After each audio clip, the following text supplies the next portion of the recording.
Halo, selamat pagi Bapak, Ibu, dan Saudara yang dikasihi oleh Tuhan. Syukur pada Tuhan kita boleh menikmati hari yang baru. Dan mari sebelum kita membaca dan merenungkan firman Tuhan, kita berdoa. Tuhan Allah yang mengasihi kami, jika sebentar kami akan membaca dan merenungkan firman-Mu, kiranya Tuhan menolong kami agar kami boleh memahami apa yang Tuhan kehendaki atas hidup kami dan melakukannya dalam hidup hari lepas hari. Di dalam nama Tuhan Yesus kami berdoa. Amin. Bapak, Ibu, dan Saudara, kita akan membaca firman Tuhan dari kitab Amsal pasal 31. Demikian. Inilah perkataan Lemuel, Raja Masa, yang diajarkan ibunya kepadanya. Apa yang akan kukatakan, anakku, anak kandungku, anak nasarku? Jangan berikan kekuatanmu kepada perempuan dan jalanmu kepada perempuan-perempuan yang membinasakan raja-raja. Tidaklah pantas bagi raja, hai Lemuel, tidaklah pantas bagi raja meminum anggur, ataupun bagi para pembesar mengingini minuman keras. Jangan sampai karena minum, ia melupakan apa yang telah ditetapkan dan membengkokkan hak orang-orang yang tertindas. Berikanlah minuman keras itu kepada orang yang akan binasa, dan anggur itu kepada yang susah hati. Biarlah ia minum dan melupakan kemiskinannya, dan tidak lagi mengingat kesusahannya. Bukalah mulutmu untuk orang yang bisu, untuk hak semua orang yang merana. Bukalah mulutmu, ambillah keputusan secara adil, dan berikanlah kepada yang tertindas dan yang miskin hak mereka. Istri yang cakap, siapakah akan mendapatkannya? Ia lebih berharga daripada permata. Hati suaminya percaya kepadanya. Suaminya tidak akan kekurangan keuntungan. Ia berbuat baik kepada suaminya dan tidak berbuat jahat sepanjang umurnya. Ia mencari bulu domba dan rami, dan senang bekerja dengan tangannya. Ia serupa kapal-kapal saudagar, dari jauh ia mendatangkan makanannya. Ia bangun kalau masih malam, lalu menyediakan makanan untuk seisi rumahnya, dan membagi-bagikan tugas kepada pelayan-pelayan perempuan.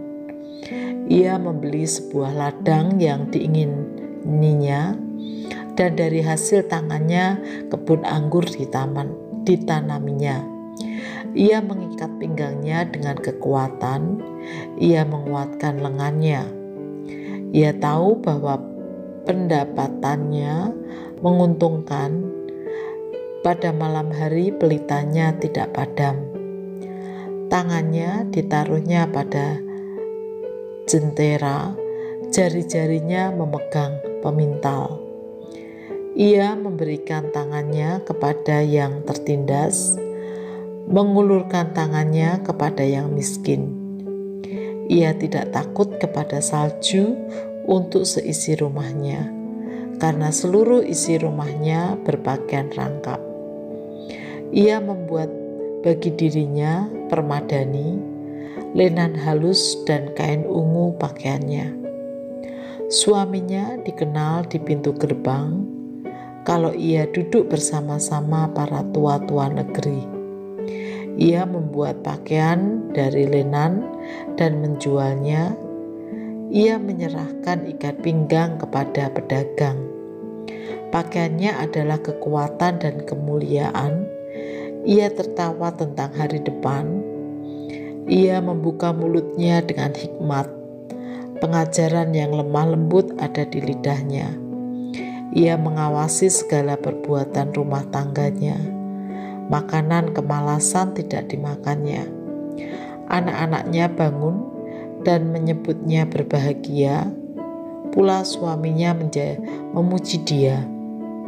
Banyak wanita telah berbuat baik, tetapi kau melebihi mereka semua. Kemolekan adalah bohong, dan kecantikan adalah sia-sia. Tetapi istri yang takut akan Tuhan dipuji-puji. Berilah kepadanya bagian dari hasil tangannya. Biarlah perbuatannya memuji dia di pintu-pintu gerbang. Bapak, Ibu, dan Saudara yang dikasihi oleh Tuhan, pada pasal terakhir dalam kitab Amsal ditutup dengan dua hal yang penting. Yang pertama adalah peringatan agar menghindari kebiasaan yang buruk, seperti minum sampai mabuk-mabukan, karena kebiasaan tersebut tidak hanya akan menghancurkan apa yang sudah dikerjakan, tetapi juga keputusan atau langkah yang diambil. Yang kedua adalah nasihat. Ya, memang secara khusus bagi perempuan atau ibu-ibu agar membiasakan diri dengan takut akan Tuhan, mengerjakan tugas rumah tangganya dengan rajin dan setia, sehingga seisi rumahnya diberkati Tuhan dan memuliakan nama Tuhan. Bapak, Ibu, dan Saudara yang dikasihi oleh Tuhan, kiranya kita juga belajar dari perikop ini, yaitu terus berusaha menghindari kebiasaan-kebiasaan buruk yang dapat merusak hidup kita. Juga membiasakan diri untuk hidup takut akan Tuhan, rajin dan setia dalam mengerjakan setiap tanggung jawab yang Tuhan percayakan. Mari kita berdoa. Tuhan, terima kasih, melalui firman-Mu kami terus diingatkan bagaimana kami harus hidup, dan biarlah melalui kebenaran firman-Mu pagi ini kami boleh terus membangun kebiasaan yang baik dan menghindari kebiasaan yang buruk, dan biarlah Tuhan yang akan menolong dan memampukan kami. Di dalam nama Tuhan Yesus kami berdoa. Amin.